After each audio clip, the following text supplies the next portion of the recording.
हरे कृष्ण। तो आज हम श्रीमद् भागवतम के तीसरे स्कंद के 5वें अध्याय के श्लोक संख्या 30 और 31 को पढ़ रहे हैं। तो यहाँ चर्चा का विषय यही है कि किस प्रकार से जो है भगवान इस सृष्टि या जो कहते हैं भगवान द्वारा सर्ग, किस प्रकार से सब कुछ जो भगवान से शुरू होता है और भगवान जो है अपनी दृष्टि से सब जो है इस सृष्टि या जीवात्माओं को प्रकृति के गर्भ में गर्भस्थ करते हैं। और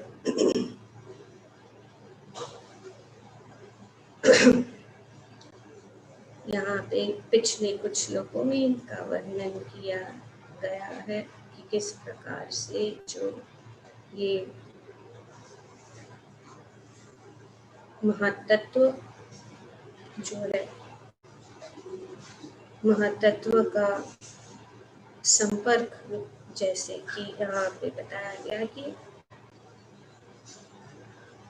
जो महतत्व का महान कारण रूप सत्य मिथ्य अहंकार में परिणत होता है। ट्रांसफॉर्मेशन क्या होता है? महातत्व जो है कारण, महान कारण रूप जो है सत्य मिथ्या अहंकार में परिणत होता है, जो तीन अवस्थाओं में कारण, कार्य तथा कर्ता के रूप में प्रकट होता है। तो ये यहाँ पे वर्णन बताया जा रहा है कि किस प्रकार से महातत्व का ट्रांसफॉर्मेशन होता है, जो हमने कल के श्लोक में देखा। और ये काल के प्रभाव से ऐसे सारे कार्य मानसिक धरातल पर होते हैं और भौतिक तत्वों, स्थूल इंद्रियों तथा मानसिक चिंतन पर आधारित होते हैं।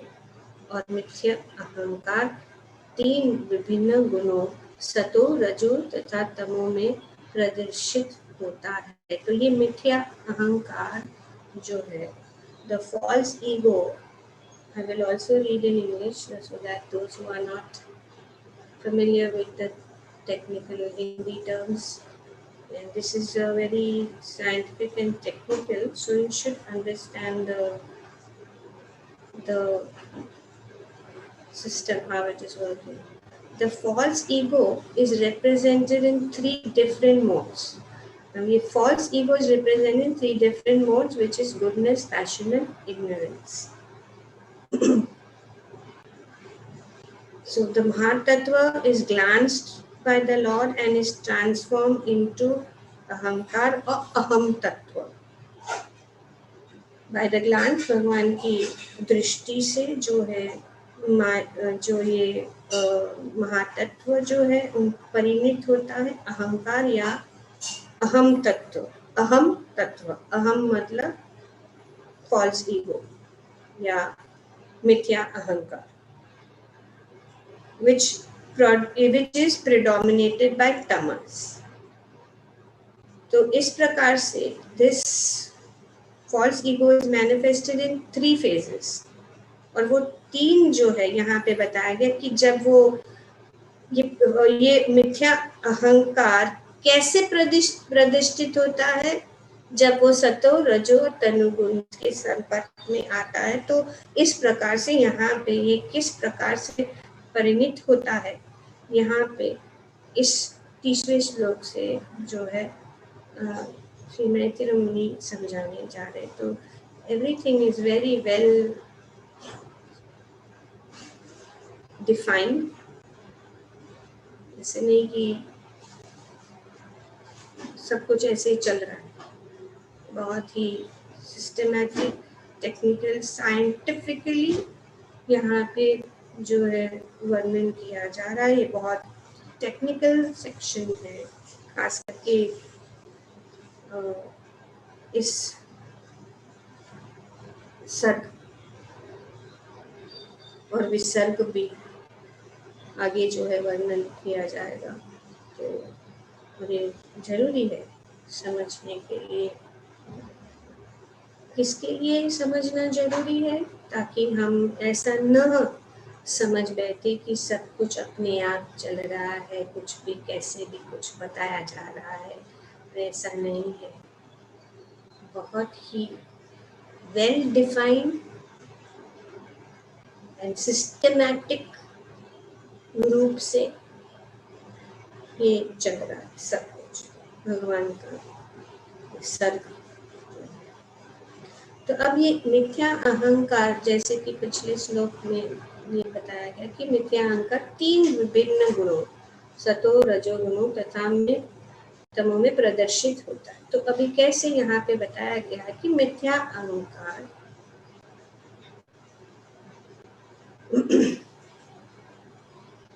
सतोगुणों से अंतक्रिया करके मन में रूपांतरित होता है। तो अभी मन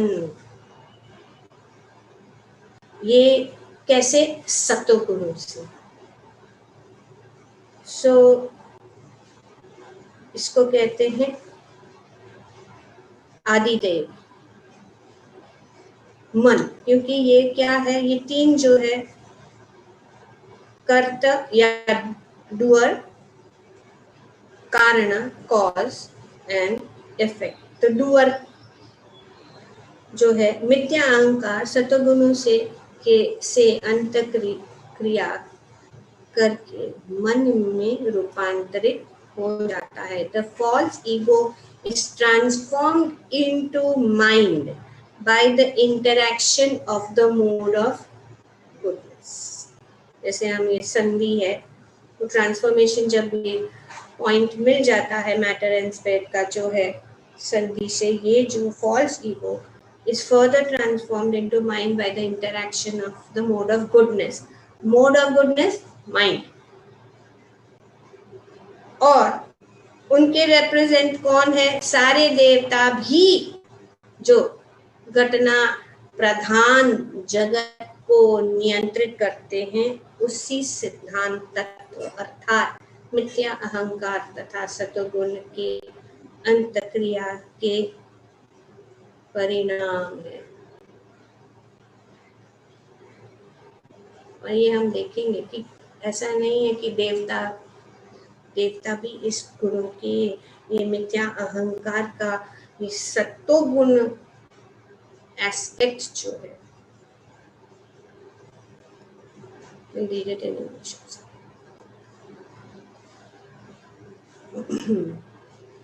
The false ego is transformed into mind by interaction with the mode of goodness, right?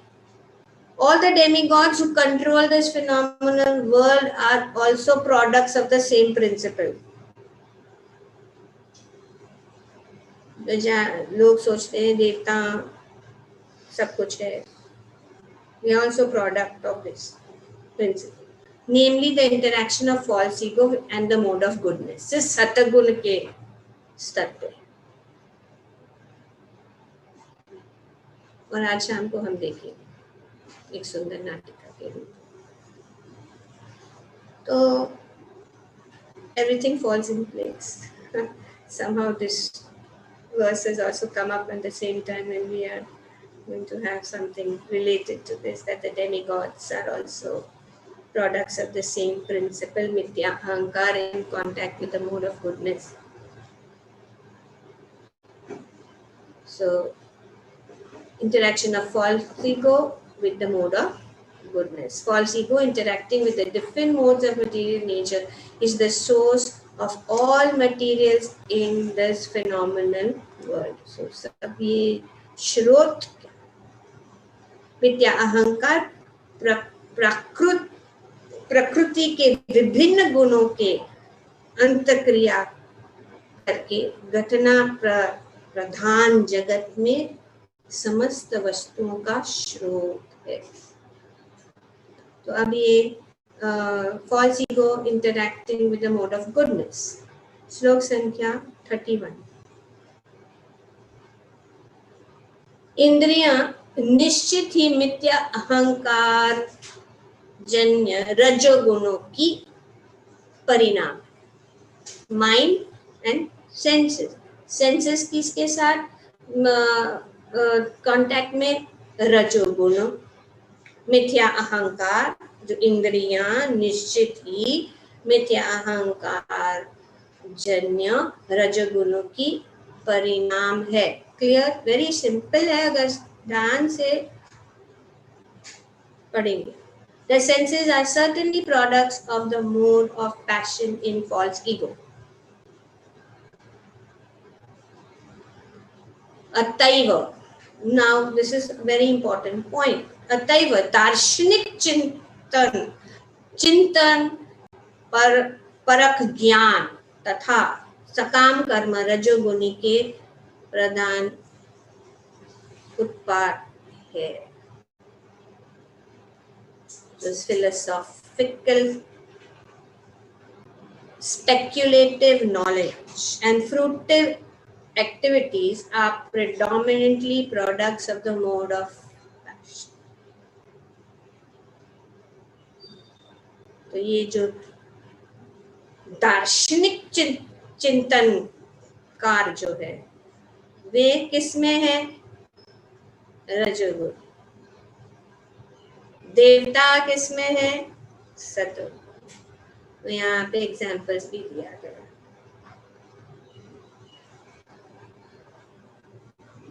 अब ये मिथ्या अहंकार का कार्य क्या है? श्रील प्रभुपाद जी, मिथ्या अहंकार का प्रधान कार्य ईश्वर विहीनता है। ईश्वर विहीनता है। The chief function of false ego is godlessness. Chief function of false ego is godlessness. मिथ्या अहंकार का प्रधान कार्य ईश्वर विहीनता है।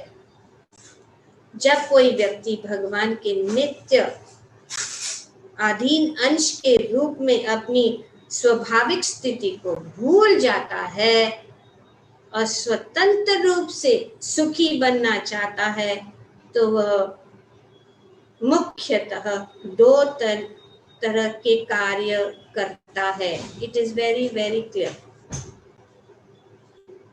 और आज हम प्रत्यक्ष रूप से ये देख रहे हैं। जब कोई व्यक्ति भगवान के नित्य अधीन अंश के रूप में अपने स्वाभाविक स्थिति को भूल जाता है तो वो क्या करेगा? दो कार्य। पहला क्या है? सर्वप्रथम वो अपनी निजी लाभ या इंद्रिय तृप्ति के लिए सकाम कर्म करने का प्रयास करता है। Is it true? He first attempts to act fruitively for personal gain and sense gratification. है कि नहीं? आज का समाज में ज्यादा से ज्यादा लोग, क्योंकि ये इसका प्रभाव वेरी स्ट्रॉन्ग प्रभाव, ये मिथ्या अहंकार, वो मिथ्या अहंकार जो है ईश्वर विहीनता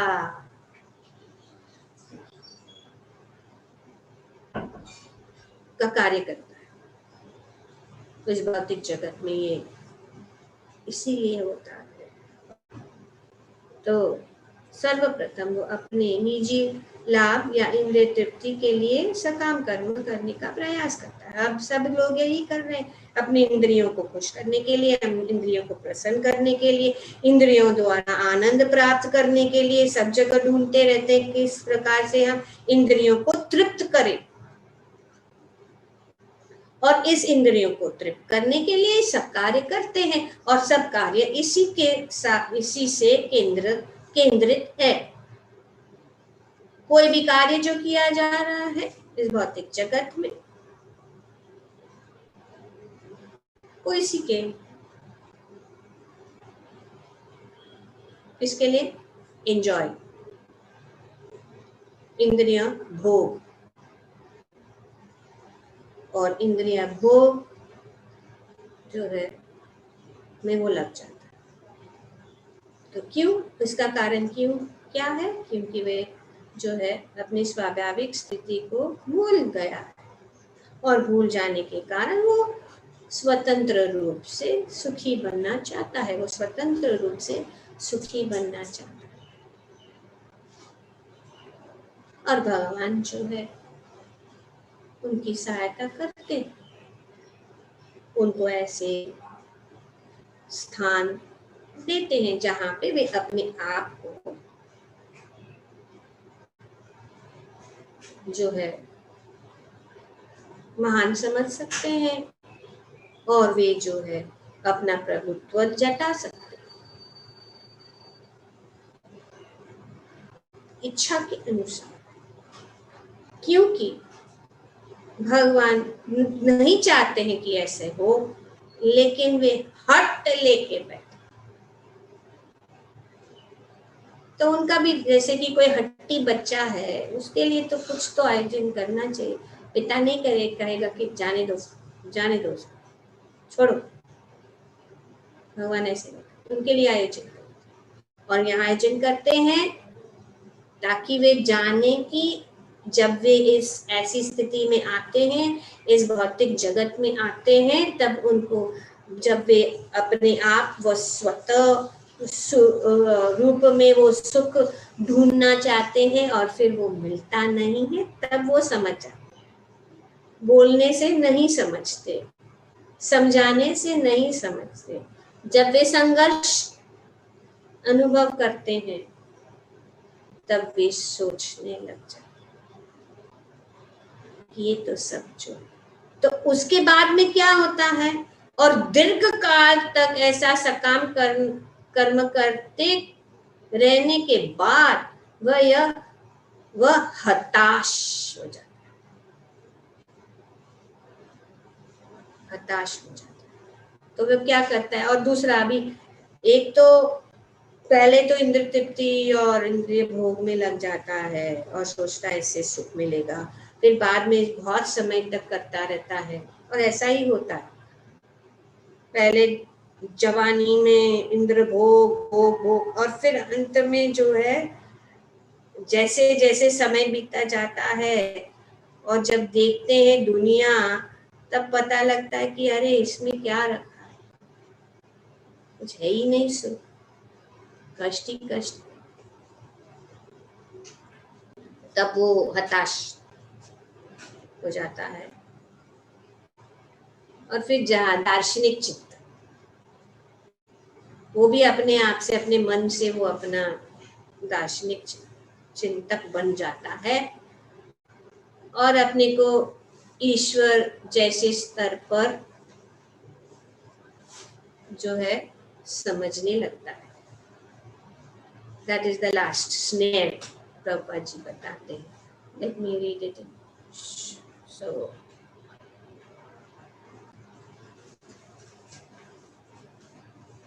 his first attempt is to act fruitively for personal gain and sense gratification, and after attempting such fruitive activities for a considerable time, when he is frustrated and he becomes a philosophical speculator. तो बहुत सारे speculators हैं, फिर भी वे समझने की कोशिश नहीं कर रहे हैं। ये फिलोसॉफिक बड़ी बड़ी फिलोसफी की बुक्स लिखते हैं, दार्शनिक किताबें जो है निकालते हैं, और फिर कहते हैं कोई भगवान नहीं, सब भगवान है, हम ही भगवान है, आप ही भगवान है, सब भगवान है, और हम सब शक्ति तो है, क्योंकि अंश है तो शक्ति है, लेकिन छोटा सा अणु। जैसे कि चिंगारी में भी क्षमता है जलाने का, है ना। एक चिंगारी किसी कपड़े के ऊपर या हाथ के ऊपर फैल जाए, उसमें भी शक्ति है। तो इसके लिए वो जो एक छोटी सी चिंगारी के रूप में अपने आप को जो समझता है कि हम भगवान, and this false idea of becoming one with the lord, और ये जो है जो मायावाद अभी अपने देश में तो ये बहुत मायावाद, निर्विशेष शून्यवादी पाश्चात्य देशदार, ये खंडन करने के लिए प्रभुपाद जी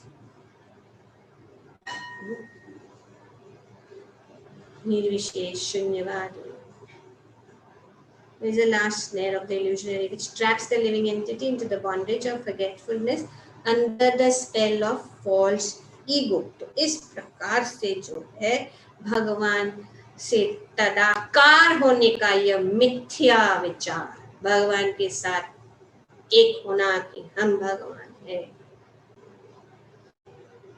मिथ्या विचार माया का अंतिम पाश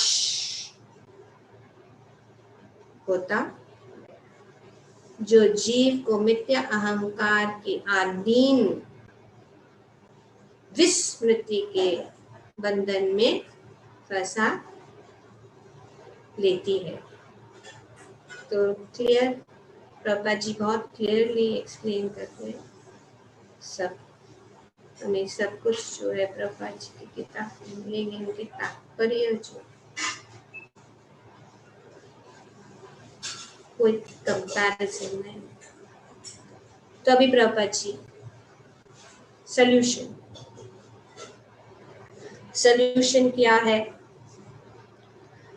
मिथ्या अहंकार के पाश से मुक्त का सर्वोत्तम उपाय है, क्या है? परब्रह्म के विषय में दार्शनिक चिंतन की आदत का परित्याग। तो ये सब फिलोसॉफिकल बुक्स, फिलोसोफर्स का जो भी ये सब मिथ्या, और यहाँ पे इस श्लोक में बताया कि वो कौन सी कैटेगरी में आते हैं? पैशन।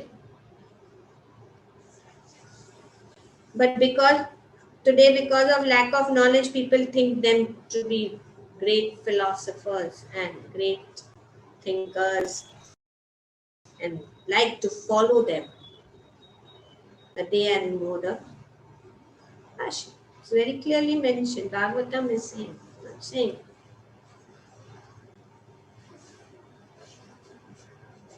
तो पहले ये जो है दार्शनिक चिंतन की आदत का परित्याग, एंड वी शुड परित्याग करना है कि हम ऐसे दार्शनिक बने,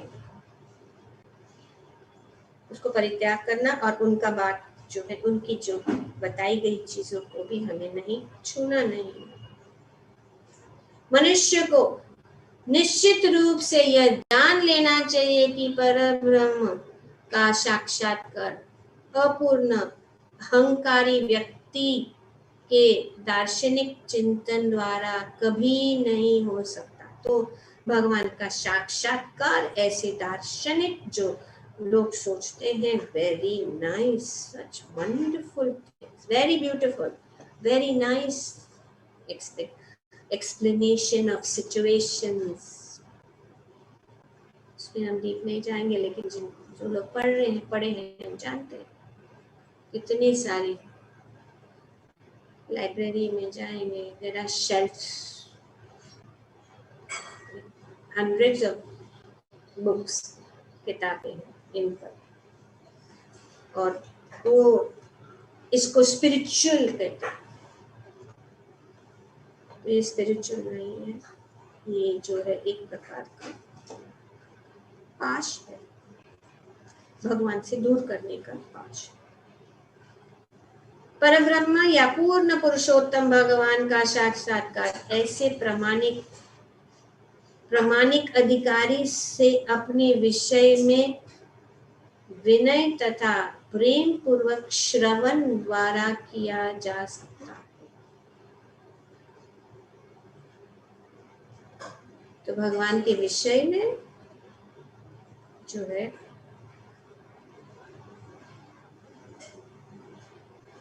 प्रामाणिक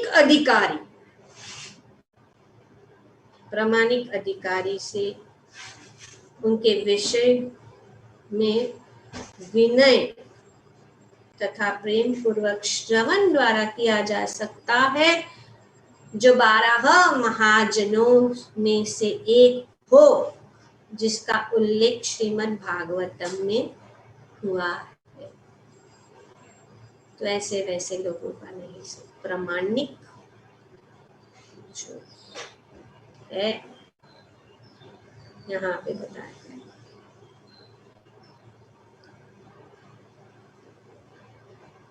The absolute truth or the supreme personality of Godhead is realized by hearing about Him in all submission and love from a bona fide authority who is a representative of the 12 great authorities mentioned in the Srimad Bhagavatam. तो यहाँ पे क्या बताया गया है कि विनय से, तो श्रील प्रभुपाद जी दो चीजें बताते हैं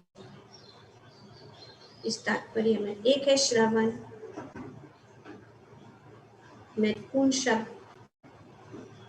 जो है अधिकारी प्रामाणिक जो है अधिकारियों से सुनना, और उदाहरण दिया गया है 12 महाजन। तो बहुत जरूरी है श्रवण, सुनना बहुत जरूरी, क्योंकि हम विचलित हो सकते हैं, क्योंकि हम देखते हैं, जैसे कि हमने देखा कि कल जब श्रीमद् भगवद गीता की चर्चा में अर्जुन जो है पहले जो है मोहग्रस्त हो गए, उन्होंने देखा, और हम भी देखते, प्रत्यक्ष रूप से देख सकते हैं, उन्होंने प्रत्यक्ष रूप से देखा कि यहाँ पे मैं क्या कर रहा हूँ मुझे समझ में नहीं आ रहा, और उन्होंने अनुमान लगाया और अपना अपना इतने सारे तर्क वितर्क वे करने लगे।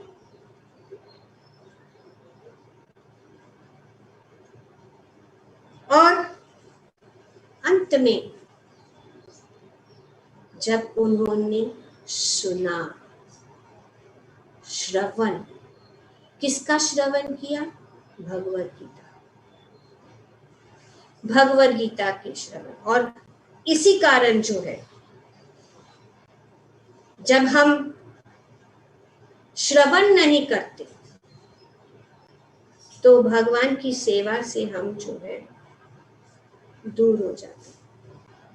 जैसे कि अर्जुन भगवान की सेवा में कह रहे नहीं करूंगा, नहीं करूंगा।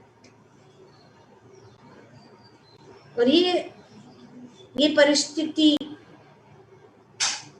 हमारे जीवन में भी आती है, क्योंकि हम देखते हैं हम भगवान की सेवा कर रहे हैं। भगवान, ऐसे भी अर्जुन तो भक्त था, उनको इस अवस्था में आना चाहिए ही नहीं था। वो बात अलग है कि भगवान ने उनको निमित्त बनाया, लेकिन वो हम देख सकते हैं कि अर्जुन के जीवन से भी कि हम भी कैसे जब हम भगवान की सेवा में लगे हैं, और ये प्रत्यक्ष और अनुमान जो है, ये 3 श्रेणी है ज्ञान को प्राप्त करने, प्रत्यक्ष, अनुमान और शक्ति। वो तो बड़ा टॉपिक है कि किस प्रकार से प्रत्यक्ष और अनुमान जो है हमें भ्रमित कर सकता है, और वो तो अभी नहीं चर्चा करेंगे। लेकिन देखते हैं कि भक्त भी जब हम भक्ति में आते हैं तो हम प्रत्यक्ष रूप से देखते हैं, जैसे कि अर्जुन देख रहा है तो हम भी देखते हैं कि अरे सब लोग कितना मजा आनंद में रह रहे हैं, सब एंजॉय कर रहे हैं भौतिक जगत में, और इतना एंजॉयमेंट अवेलेबल है। मैं यहाँ पे 4 नियमों का पालन करूं, तो देखने से ऐसे लगता है कि अभी अरे, तो प्रत्यक्ष रूप से देखते हैं कि लोग जो है एंजॉय करिए पूरा दुनिया में, मैं यहाँ पे 4 नियमों का पालन कर रहा है, मैं चैंटिंग कर रहा हूँ। और फिर अनुमान, हनुमान, अरे पर ये लोग इतना एंजॉय कर रहे हैं, इतने खुश है, खुश भी है, आनंद में है। तो हनुमान, मैं भी खुश हो जाऊं, I will also become happy if I become that person. ये अनुमान कि वो लोग कितने खुश है, इतना एंजॉयमेंट, इंद्र तृप्ति के लिए कितना सब अवेलेबल है, वो भी खुश है। तो ये अनुमान लगते है कि अरे मैं यहाँ पे चैंटिंग कर रही हूँ, क्या कर। और ये भक्ति, पता नहीं किसने देखा है, भगवान को देखा है कि नहीं, ये भगवान है कि नहीं, धाम है कि नहीं, भगवत धाम है कि नहीं। और इस प्रकार से जो है हम जो है धीरे पड़ जाते। तो ये जो है इस मिथ्या अहंकार और गुणों के प्रभाव से जो है हमारे मन को, और वही हुआ, अर्जुन ने देखा प्रत्यक्ष रूप से और फिर अपना अनुमान लगाया कि नहीं, ये नहीं करना चाहिए, अच्छी बात नहीं। तो नीति से भी ऊपर भगवान की भक्ति, मोरालिटी, वो अपने मोरालिटी को पकड़ के बैठा था। और इसीलिए जो है वो भगवान का साथ होते हुए भी वो समझ नहीं पाया।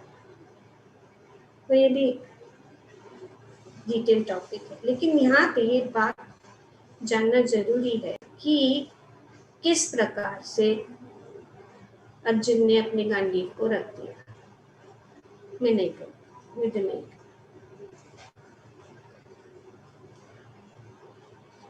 और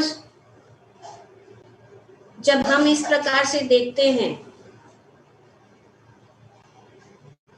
तो हम जान लेते हैं, जब हम श्रवण करते और अंत में देखते, अरे ये तो कितना अमीर आदमी है, कितना सुखी होगा, उसके पास इतनी गाड़ी है, इतने नौकर चाकर है, हाँ, तो ये बाहर से ऐसे देखते, लेकिन असल में ये तो है ही नहीं। कोई भी सुख नहीं है, आदि दैविक, आदि भौतिक, आध्यात्मिक कुछ ना कुछ तो है। अगर शारीरिक नहीं, आर्थिक नहीं, मानसिक, कुछ भी, आदि दैविक, आदि भौतिक, आध्यात्मिक, इतने सारे प्रकार के क्लेश, और ये हम देख नहीं पाते हैं जब तक हमें उसकी जानकारी ना हो। और हमें जानकारी ना हो कि इससे भी अच्छा स्थान है जहां पे हम जो है एवरलास्टिंग हैप्पीनेस, अनंत सुख को प्राप्त कर सकते हैं। तो भगवद गीता में फिर ये ज्ञान जब अर्जुन ने पाया, और हम पाते हैं कि किस प्रकार से हम इस अनंत सुख को, एवरलास्टिंग हैप्पीनेस को पा सकते हैं, तब जो है हमारा जो मोह है दूर हो जाएगा। कैसे? श्रवण से। जिस प्रकार से अर्जुन का मोह श्रवण से मुक्त, श्रवण करने से मुक्त हो गया, दूर हो गया, उसी प्रकार से हमारे इस भौतिक जगत का मोह जो है, जब हम भगवान के विषय में श्रवण करते हैं, और इसीलिए इतने सारे अध्यायों में इस सृष्टि और किस प्रकार से सब कुछ चल रहा है वर्णन किया गया। तो इसीलिए श्रवण बहुत इम्पोर्टेंट है। और अगर हम अपने भक्तिमय जीवन में अगर हम श्रवण नहीं कर रहे हैं, हम इर्रेगुलर है, if we are irregular in our hearing, even if we are devotees, अगर हम नित्यम श्रवण नहीं करते हैं, जैसे कि भागवत में बताया गया नित्यम भागवत सेवया, तो नित्यम हमेशा के लिए। और अगर हम थोड़ा सा भी हम सोचते कि I know everything now, what is the need for me to attend the class, मेरे को जरूरत नहीं क्लास अटेंड करने के लिए, मैं सब जानता हूँ या जानती हूँ। और इसमें अगर हम डोलमोल हो गए, हमारे हियरिंग में, श्रवण में अगर हम पीछे रह गए, पीछे चले गए, तब क्या होगा कि हमारा भक्ति जो है बोझा बन जाएगा, बोझा। अब devotion life will start becoming a burden. यही कारण रुचि, और फिर अगेन वापस दार्शनिक चिंतन, इस सब के प्रति आकर्षण, सेल्फ इम्प्रूवमेंट, स्टोरीज, ये सब, this all interest will be in that. लेकिन भागवतम सुनिए, क्यों? क्योंकि हम अपने जो कृष्ण कथा नहीं कर रहे, और पहले ही बताया गया है श्रीमद् भागवतम, दो ही कृष्ण कथा है, श्रीमद् भागवतम एंड भगवत गीता ही कृष्ण कथा है। जब तक हम इस कृष्ण कथा के संपर्क में नहीं आएंगे, तब तक अगर हम भक्त क्यों ना हो, और भक्ति में क्यों नहीं, बहुत साल से भक्ति कर रहे, ये जो है बोझा रहे, भक्ति भी बोझा, burden. Chanting will become burden. Hari नाम भी इतना भारी माला हो जाता है, जैसे कि कितना वजन हाथ में उठा रहे हैं, कि माला को उठाने के लिए हाथ में इतना दर्द, या बोझा उठाने। Poor quality hearing and chanting. Hearing के सुनने, श्रवणम, पहला भक्ति का अंग यही है, श्रवण। तो जब सेवा भी करते हैं तो सेवा भी बोझा बन जाता है, क्योंकि श्रवण ठीक से नहीं, और इसके कारण फिर सेवा से भी मुख मोड़ लेते हैं। ये माता जी को और कुछ काम ही नहीं है, हर बार सेवा सेवा, बार बार फोन करती रहते, ये करो वो करो। क्यों फोन कर रही है अभी मेरे को बार बार? ये बोझा, श्रवण नहीं है, बोझा लगेगा, इंटरनल बोझा, माइंड में जो चल रहा है, मन की वजह से वो बोझा, और अपना पूरा शक्ति इस मन के सोच विचार में जा जाकर ऐसा युद्ध अंदर चल रहा है कि वो हमें जो है नीचे।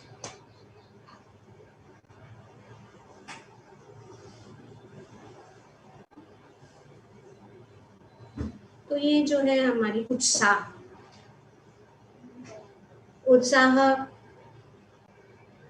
जब हमारा श्रवण अच्छा है, हमारा कीर्तन अच्छा है, तो हमेशा हम उत्साहित रहेंगे, उत्साह हमारा बढ़ेगा। जिस प्रकार से हम इस शरीर में स्फूर्ति लाते हैं, भोजन करने से हमारा शरीर जो है शक्तिशाली हो जाता है, physical energy by what? Food. उसी तरह जब हम श्रवण करते हैं तो हमारी आध्यात्मिक शक्ति और कोई भी ट्राई करके देख सकता है जो रेगुलरली श्रवण करे। अभी श्रवण में भी ऐसा नहीं कि चॉइस, मुझे ये कथा अच्छा लगता है, मुझे वो कथा अच्छा लगता है, बाकी नहीं। श्रीमद् भागवतम और भगवद गीता में वो शक्ति है। किसके लिए? इन तीनों गुणों को पार करने के लिए।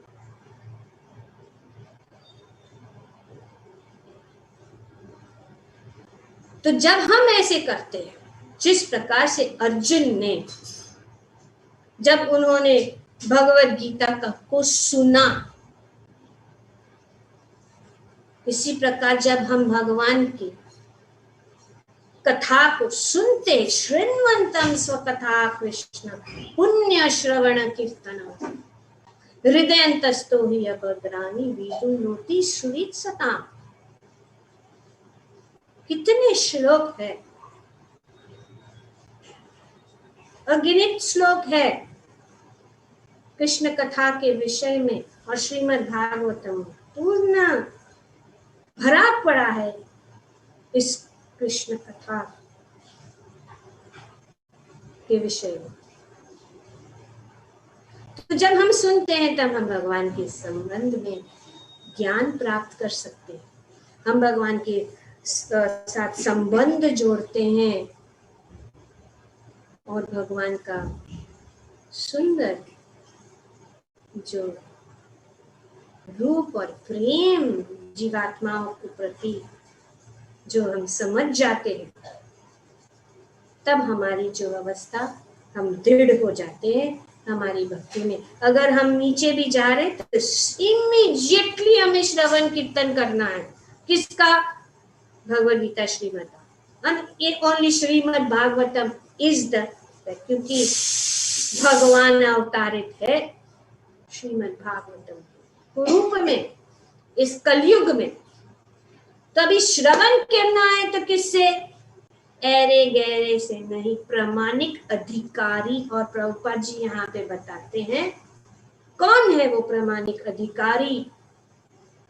12 महाजन है जिसका वर्णन श्रीमद् भागवतम में किया गया। आप लोग तो जानते हैं, किसी को बताना है हाथ ऊपर कीजिए।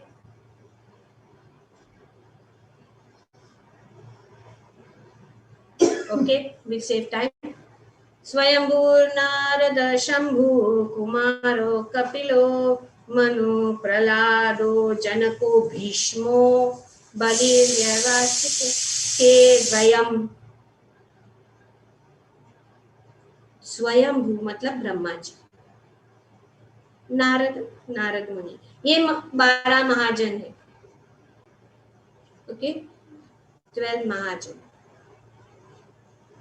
उनसे सीखना है, क्योंकि इस भगवान के विषय में समझना कठिन है। तो भगवान को कैसे समझे? हमें ऐसे प्रामाणिक अधिकारी जो यहाँ पे शास्त्रों में बताया गया है, वे महाजन, 12 महाजन, ब्रह्मा, नारद, शिव जी, 4 कुमार, कपिला। अभी आगे जाके हम कपिला मुनि का भी जो है सांख्य दर्शन हम देखेंगे। स्वयंभुव मनु, प्रहलाद, जनक, भीष्म, बलि, वैसाखी, सुखदेव गोस्वामी और वयम मतलब यमराज। ये 6ठे स्कंद के 3रे अध्याय के 20 और 21 श्लोक में बताया कि स्वयंभू नारद शंभु। वयम मतलब यमराज, क्योंकि वे बता रहे। जब यमदूत गए तो वे उनको प्रश्न करने लगे, और ये पूरी कथा है, बताते हैं कि किस प्रकार से सब कुछ। तो ये जो भागवत धर्म है बहुत कठिन है, यहाँ पे बताया। धर्मम भागवतो वतः गुह्यम, सबको नहीं समझ में आता। तो इस गुह्य ज्ञान को जो है हम जो है इन महाजनों से, गुह्यम विशुद्धम दुर्बोधम यम ज्ञात्वामृतम अश्नुते।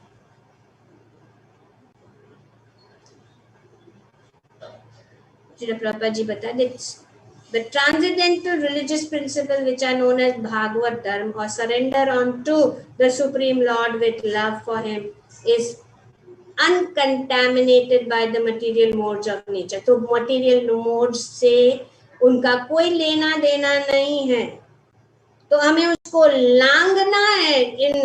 इस ज्ञान को समझने के लिए इसको लांघना है। It is very confidential and difficult for ordinary human beings to understand.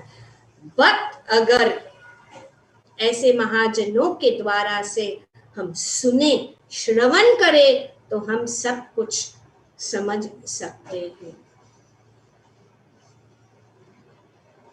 तो इसीलिए ये गुह्यतम ज्ञान, और ये गुह्यतम ज्ञान स्वयं भगवान भी दे रहे, और स्वयं जो है उनके प्रतिनिधि ये 12 महाजनों के द्वारा, और प्रामाणिक संप्रदाय, 4 संप्रदाय है जो प्रामाणिक है।